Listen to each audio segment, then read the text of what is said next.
felinatrany ravina malalana zontsika miona toy zao iany ten'andriamanitra sika andriamanitra tombonandro zontsika mandrany afatra tsara koa ny amofinaina azy me mitopatsika am'teny io ity ao aminareo zay olona voantso malao amin'andriamanitra ray sy voatahirany Jesosy Kristy ampitombona ho anareo ny famindra-po sy ny fiadanana ary ny fitiavana amen. Talata 12 Mey 2020 banjina antsika aloha hevitra hoe miasa ao mino ny fanahy masina andeha riavana idera sy akalaza ame voninahitra n'Andriamanitra isika. Aoka iboboka fiderana ny molotro fa ampianarinao any didinao ihira ny teninao ny lelako fa marina ny didinao rehetra. Aoka ny amonjy any tananao fa efa nifidy ny didinao aho. Efa manana famonjenao aho Jehova ary ny lalanao no firavoravoko. Aoka ny ho velona ny fanahiko hideranao ary aoka ny amonjy ny fitsaranao. Efa nani aho tadiavo ny mpanomponao toy ny fitady ondry very fa ny didinao tsy mba dinoko. Amen.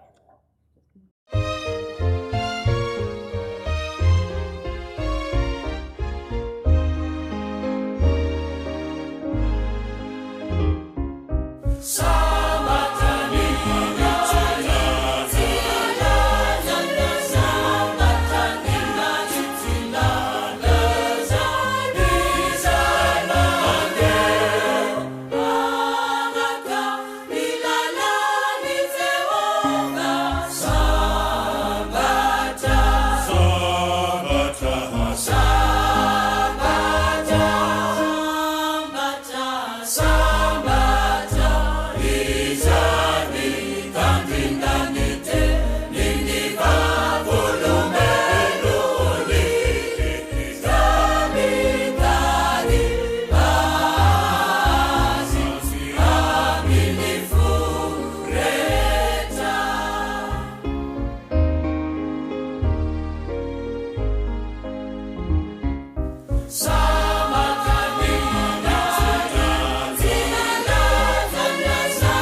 ivavaka isika r'Andriamanitra ray zanaka ary fanahy masino misaotra anao zay fa afaka mivavaka aminao menao tombonano tokoa ka afaka miaino ny teninao hideranao zahay mankalaza anao zay mame voninahitra ny aranao masina zay fa mendrika anao zany no ny fitiavanao anay tompo mamindrafo aminay mamela ny erikay fa mpanoty izay avelao ny erikay miasa fanahy masino aminay mino anao raha indray ny efatra tsara avy amin'ny mofinainy izay fa fiainanao anay izany aminaran'i Jesosy Kristy ilay teny tonga nofo nanaovanay izany mivavaka izany amen.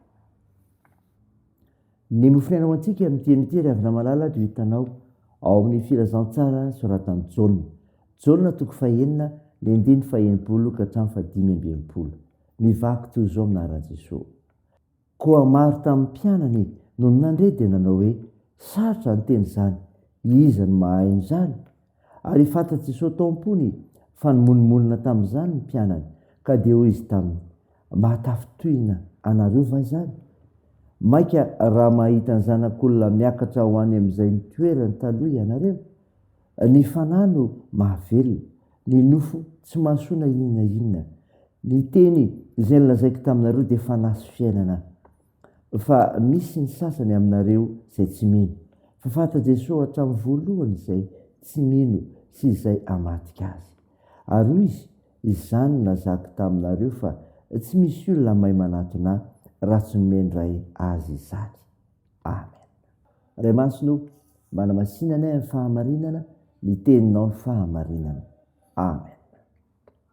Ray havana malala ho aminao ny fiadanan'i Jesosy Kristy ilay tonga hitatsy hamonjy ny very mofinainao antsika nio ka andronaitsika teo Jaona toko 4 ny 9:20 ka hatramin'ny 10:20 milaza ny toriteny Jesosy ny amin'ny mofinainy ny fandraisan'ny mpianany izany ny fampianaran'i Jesosy fanahy sy fiainana fanahy sy fiainana betsaka ny asa nataon'i Jesosy izay natalanjona ny olona ka naharesy lahatra ireo anaraka azy sy ho tonga mpianany anisan'izany namahana ny olona mihoatra ny 5,000 tete no fampianarana lalindalina kokoa momba ny ara-panahy Jesosy Kristy ka laza fa izy mofinainy ananany olona tena fiainana tsy natakatra izay tiany ampitaina ny akabeazan'ny mpiaina ka monmonina maro tamin'ny mpianatra no nanao hoe sarotra ny teny izany iza ny mahay izany nanomboka tamin'ny fotoana io dia tsy visy no ny hemitra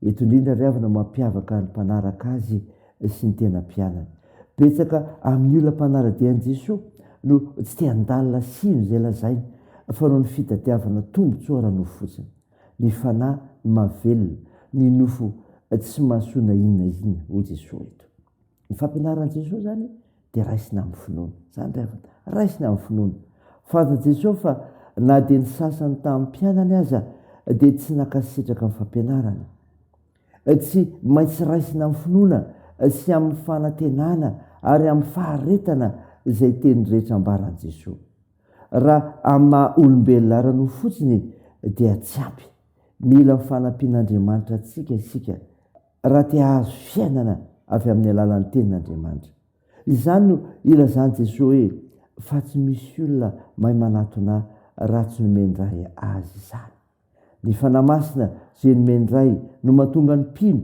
hay manatona azy sy mandray fampianarana Zany ry havana, zany fampianaran' Jesosy. Saina raisany dia n'Andriamanitra ireo voninahitra. Amen. Andeha hivavaka isika. Andriamanitro, misaotra anao izay no nofinay nanomenao anay izay maneho ny fampianaran' Jesosy ho fanahana sy fiainana ary raisina amin'ny finoana. Bavaka aminao izay ny amin'ny asan'ny fiangonanao, mitoro ny filazantsaranao, mitoro ilay Jesosy Kristy, ilay efa nitsangana ka velona mandrakizay, milaza ny asan'ny fanamasina ihany koa ao aminy. Tompo, io ny ezaka atao anapariahana an'izany. Bavaka aminao izay nasitrahanareo marary, hitahireo asa fitsaboana, ampionina ireo azony manjo, amonjy ireo manitra sahirana, hanoana ny mareso sy ireo zokiolona. Atsinjory mba ny fitahinao izay rehetra. Tompo, io ny fiazakazanay, ny asa fivelomana, ny fikasana tsara rehetra, ny fianarana izay atao, dia miarovanay. Io ny fiainany anay. Ny vavakay dia atao anaran'i Jesosy Kristy mpamonjy anay, izay fanampiandriny koa ny vavaka manao hoe: ranay izay ny an-danitra, ao masina anie anaranao, ho tonga anie ny fanjakanao, atao anie ny sitraponao ety an-tany ho tahaka ny an-danitra. Meo any anio izay anona sahaza ao anay, ary mamela ny elokay tahaka ny namelanay izay meloka taminay, ary aza mitondra anay amin'ny fakam-panahy, fa manafanay amin'ny ratsy, fanao ny fanjakana sy ny hery ary ny voninahitra mandrakizay. Amen. Raisa finoana ry havana malala ny tsodrana tohotra anao aminaran'i Jesosy Kristy mpamonjy antsika.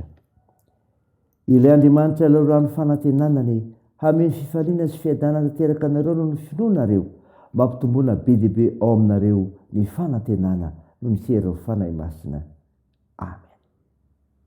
Dia n'Andriamanitra irery ny voninahitra amin'ny anaran'ny Ray sy ny Zanaka ary fanahy masina. Amen.